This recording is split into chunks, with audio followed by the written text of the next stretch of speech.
Lead Me Winter Training School Madrid 2021.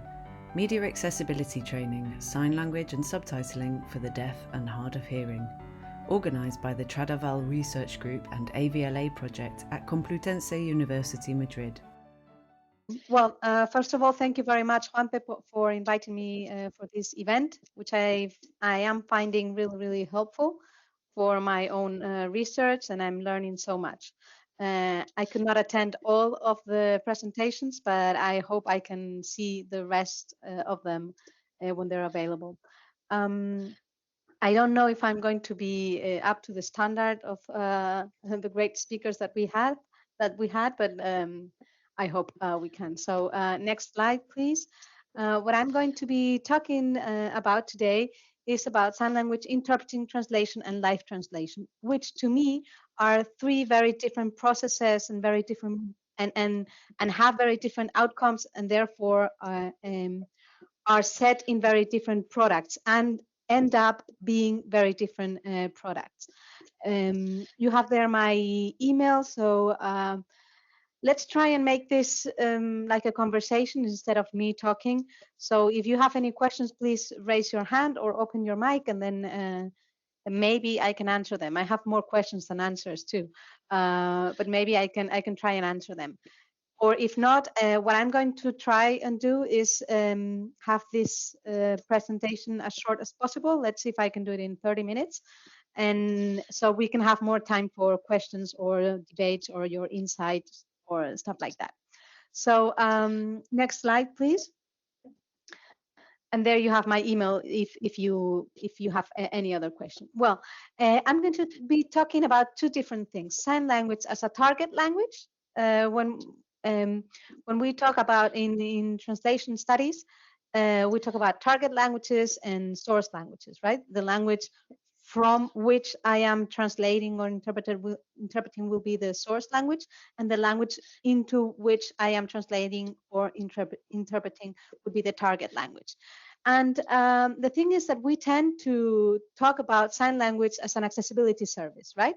We have three main accessibility services: subtitling for the deaf and hard of hearing, audio description for the blind, and sign language. And to me, that is a misconception of what sign language is. Sign language per se is not an accessibility service. Sign language translation or sign language interpreting is an accessibility service, but not sign language. So we cannot compare subtitling for the deaf and hard of hearing, audio description, and sign language. Because sign language as an accessibility service, then it would mean that we are talking also, do we talk about oral languages as an accessibility service? And no, we talk about dubbing, or we talk about translation into I don't know, Polish. Those are translation services, but not the language itself, right? Plus, sign language is just like saying oral language. Normally, we would be talking about Spanish sign language, British sign language, etc., right? It is a form of communication, as in oral language, but then it has different languages, of course, right? So please, because I keep seeing it in 2021, sign language is an accessibility service, which is not. Sign language is a mode of communication. Sign language translation and sign language interpreting can be an accessibility service, of course. So sign language as a target language is a translation and accessibility service. Next slide, please. And here, I would like to talk about these three different forms of interpreting or translating into a sign language, right?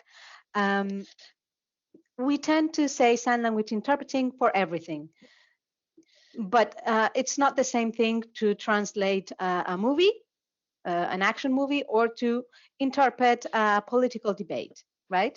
And we are saying that everything is an accessibility service, which that is right, but they are not comparable processes or products.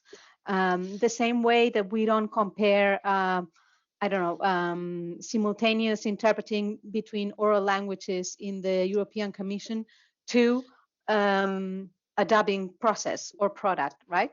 They're both a translation and interpreting processes and products, but we tend to not compare them. There are tend to think that they're very different things.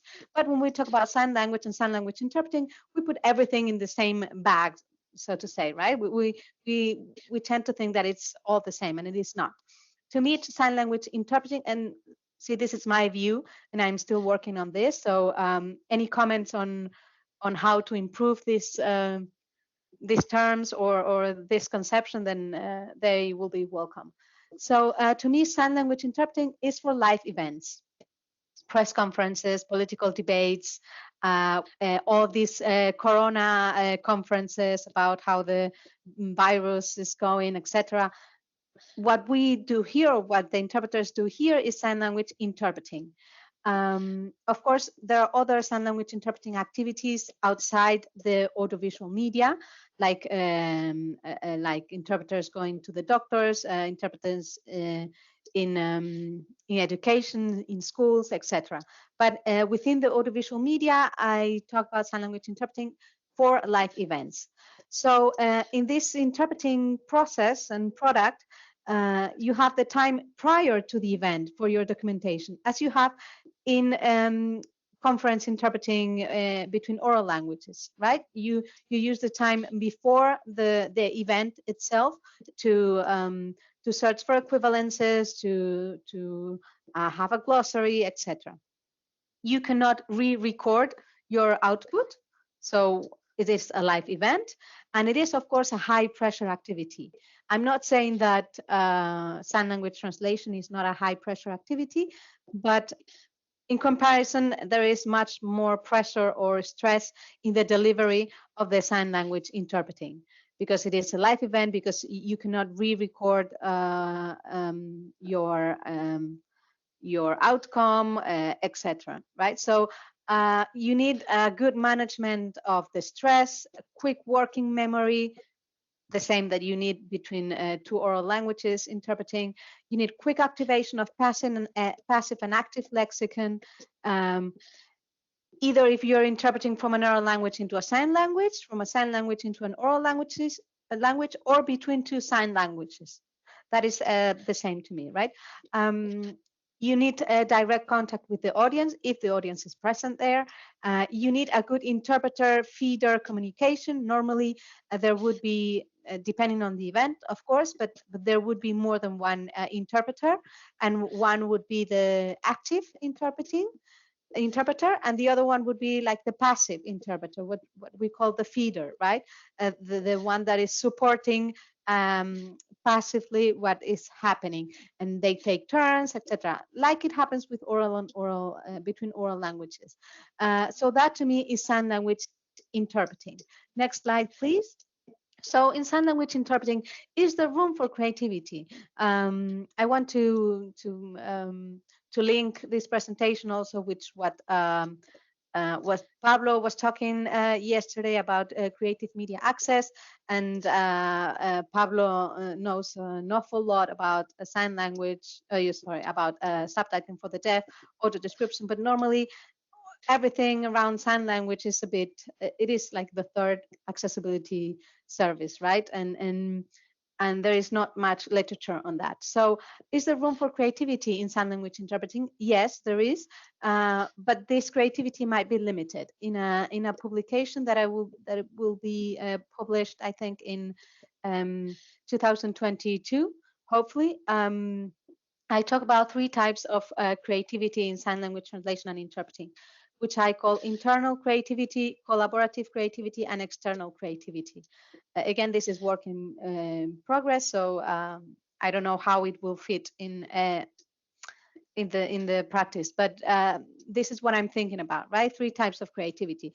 The internal creativity would be the creativity inherent to all languages, what you can do with the language itself, how you can use the space in sign language, how you can play with classifiers, how you can play with your non-manual markers like the gestures in your face, etc. Right? The creativity that can be within the sign language itself. And there is room for creativity in sign language interpreting of live events, yes, but normally the topics that will be dealing with the sign language interpreting might not ask for such creativity. There is, of course, room for collaborative creativity. We can be creative in the way we collaborate with the interpreter. The interpreter could be a deaf interpreter, if there is, if it's, of course, sign language into sign language interpreting. If it's between sign language and an oral language, the final deaf interpreter can work with a pivot hearing interpreter as a link. So you can have a final product into a native language of the interpreter, right? Sign language. So you can have this collaboration, and this collaboration is creative because it goes against the norm, the mainstream, which is hiring a hearing interpreter. And external creativity, I call external creativity to all creativity that is not within the sign language itself, but outside of it. But it contributes to the signing meaning. That could be the makeup you're wearing, the clothes you're wearing, where you are on stage, etc. Everything that is not within the signing itself, but can contribute to the final meaning. So there is little room for that creativity. You can play with the looks of the interpreter, with the position of the interpreter, etc.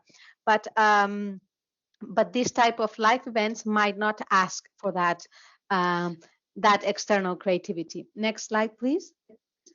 So this is what it usually looks like, right? This is sign language interpreting, interpreting of live events that can go with more or less creativity. For example, the third image that I'm showing there, it's the songwriter Maria Rosalén with her interpreter, with her translator and interpreter Beatriz Romero, which is very creative internally. She uses a lot of internal creativity, right? Even though if it's a live event. They're talking probably about the artistic view of the singer, for example, and that topic allows for internal creativity of the sign language interpreting as well. If we are interpreting more political debates or press conferences, there is less room for the creativity itself. So next slide, please. On the other end of this pole, then we can see sign language translation. For me, sign language translation is for pre-recorded events. That is films, series, music videos, all kinds of audiovisual material for pre-recorded events. The time for documentation that you have, you can have it prior to the act of translating itself, but you can also play with the time that you have for your work or for your job, and you can record as many times as necessary. You can stop your recording and see, well, let's see how, let's search for a better equivalence of this word, etc. So there is time during the process to think about how I can do it, right?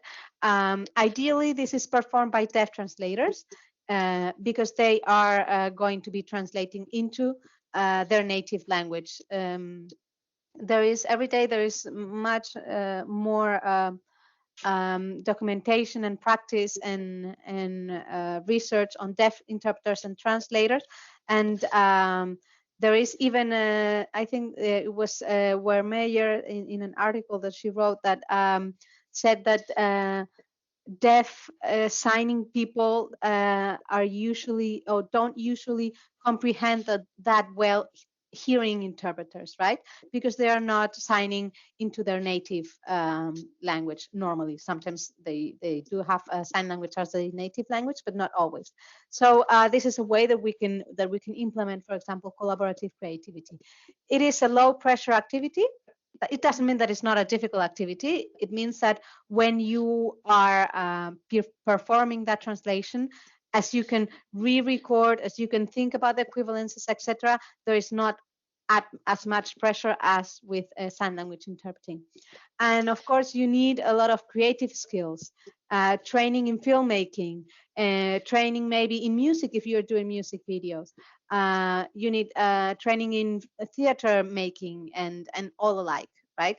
Things that you don't usually have or need for sign language interpreting. Next slide, please. And sign language translation then has a lot of room for creativity. Of course, a lot of room for internal creativity. You can be very creative with the use of classifiers, which is a more visual way of presenting sign language. The use of productive signs. I am hearing someone has the mic open. Well, if you have your mic open, please, if you can mute it. Okay. You can be very creative with the use that you do of the space. You can use other ways of gestural language, like sign dance. Sign dance or signo danza in Spanish is a term that links signing and dance. And this is something that the producer Raquel Rodriguez does with her theater company, which is Arimux, and she uses the term sign dance, right? You can use visual vernacular. If you're not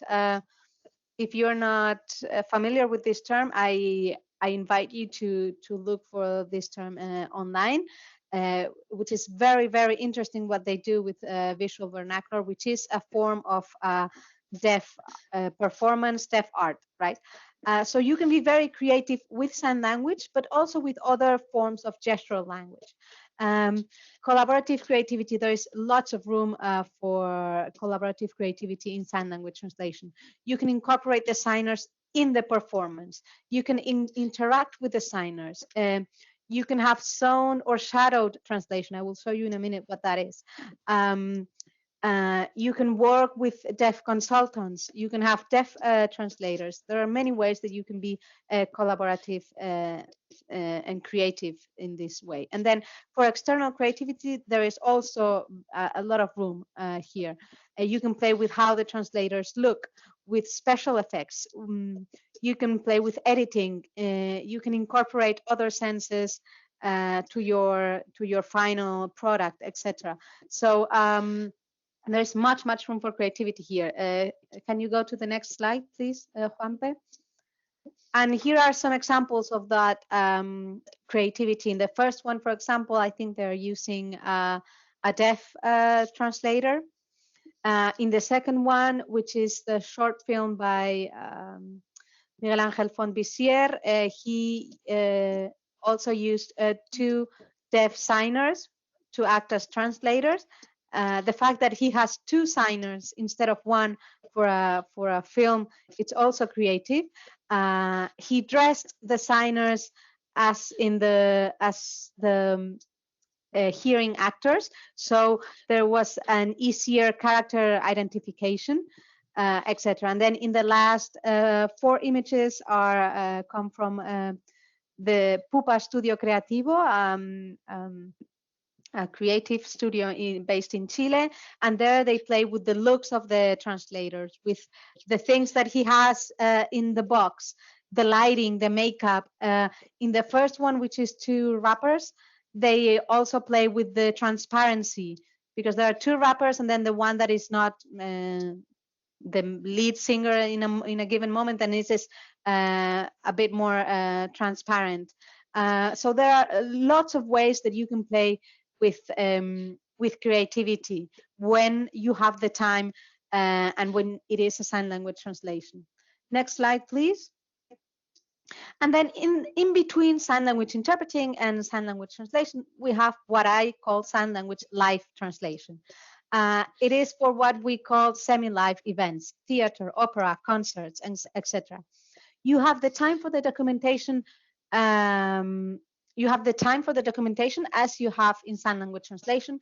You can search for equivalences. You can rehearse your sign language translation over and over again. So you can go as prepared as you can, as in sign language translation, but then the delivery is live, right? So it is a bit like sign language translation and a bit like sign language interpreting, and it is why I call sign language live translation, because you cannot re-record the event. You can have it, you can know in advance how you're going to sign everything, but then there is always this live component that into it. So it is a medium pressure activity. You need creative skills, training in filmmaking or theater making and the like. You need good management of stress. You need direct contact with the audience, etc. So you have things from both ends, right? Next slide, please. And is there room for creativity here? Yes, much room. As in sign language translation, you can be very creative with the sign language itself because you have it prepared beforehand. There is a lot of room in collaboration with deaf people or signers, etc. And in external creativity, you can play with some things, like, for example, looks of the translators, incorporation of other senses, etc. But there won't be as much room for creativity, maybe in the use of lights or in the use of special effects, etc. Sometimes there is, if you have a team that works with the lighting and etc. But normally there is not as much room for that creativity as in sign language translation. Next slide, please. And this is what sign language live translation looks like, right? It is something that you rehearse beforehand, but then the delivery is live. Here, as you can see, the one in the middle, for example, which is dressed in black, there is not much creativity in the outfit there. It is a placed sign language live translation, right? The translator is placed it's placed in one place of the stage, and normally the signers, the deaf people, would be seated in front of that translator, etc. The ones that you can see on the top part of the slide are shadowed translations. They dress alike, like the actors and actresses. They even knee down, so they're like a shadow of the actors, right? And they move along with them, etc. Then you have here, I have another example of Beatriz Romero and Maria Rosalén in a concert. They dress alike, so that is also collaborative creativity. The singer also signs some things, so there is interaction. The signing is not just the translation. There is not just an accessibility service, but it is within the performance itself, right? So it depends, of course, on what the contact is with the producers, with the theater where you're going to be performing, etc. Next slide, please. So I hope all this is clear. Of course, this is my view. And then we have, that was sign language as a target language, also known as accessibility service and translation service. But then we have sign language as a source language. And this is something that we tend to forget from the translation, from the audiovisual translation and media accessibility, right? We always talk about sign language as the L2, as the target language. What about sign language as the source language? Next slide, please. I'm just going to talk 2 minutes about this because it has been overlooked from the audiovisual translation perspective, but there is much work from the deaf studies perspective. Works on creativity too in the last couple of years. Works on poetry and storytelling and sign narrative, which are the cornerstones of deaf culture.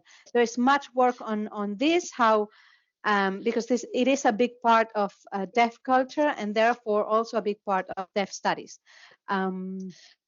The creativity in signing and the visual vernacular, which I told you about, and I invite you to search for a little bit what that is very linked with filmmaking, and there are some authors explaining how a storytelling in sign language as a source language, of course, is much linked to the way film directors create a film. You have different use of shots. You have like editing process within the signing, while signing, right?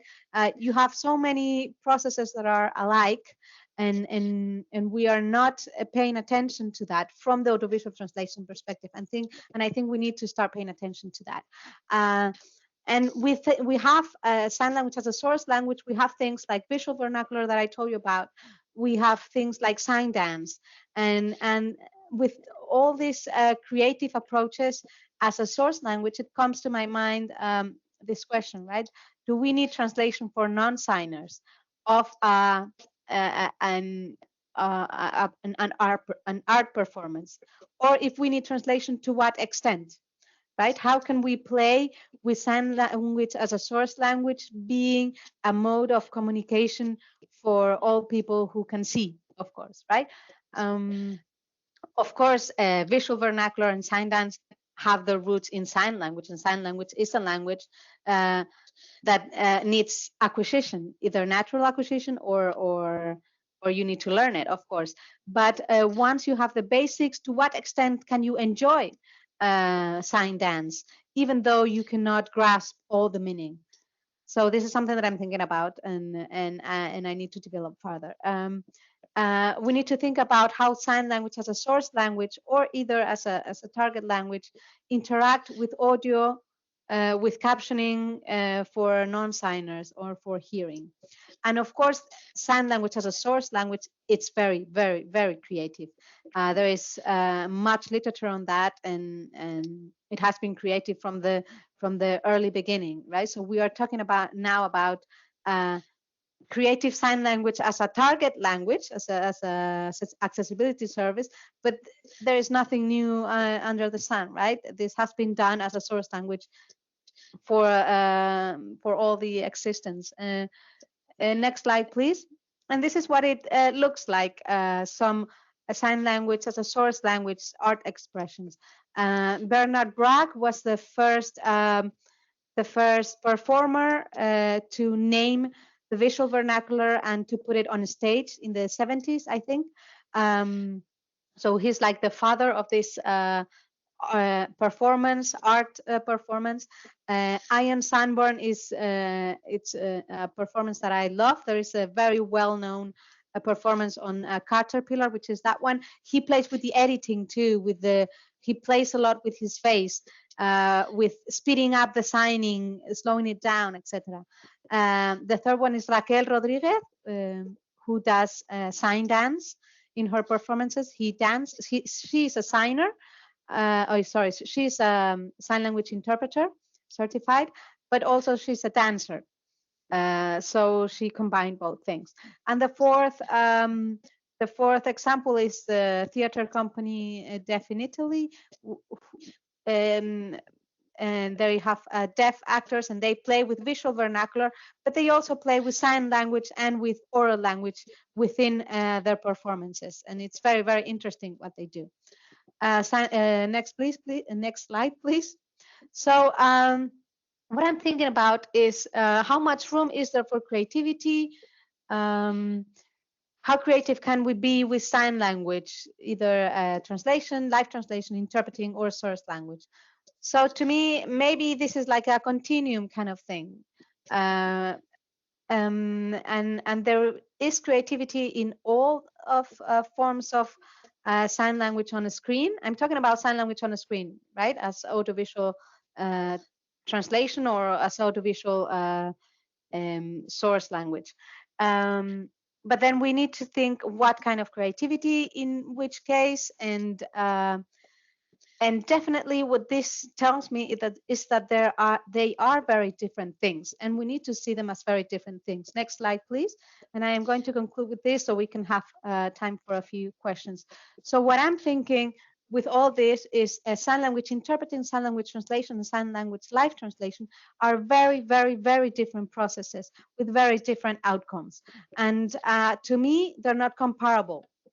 We are not, from the translation and interpreting studies, we are not comparing, I don't know, we're not comparing a translation of a prospect, a drug prospect, with a legal translation of a document, because they are very different things. We are not comparing a simultaneous interpreting conference to the dubbing of a movie. We're not. They are both translation or transfer processes from one language into another, but we have in our minds, it is clear that they are very different things, and we cannot compare the process or the product. So why are we doing it with sign language interpreting, translation, and live translation? I think we need to start calling them what they are. Maybe those are not the perfect terms, I don't know, but they are very different things. And it is not comparable what they do for a movie or what they do for a political debate. They are using maybe the same language or the same mode of communication, but that's all. We need to start having separate things or separate names for that.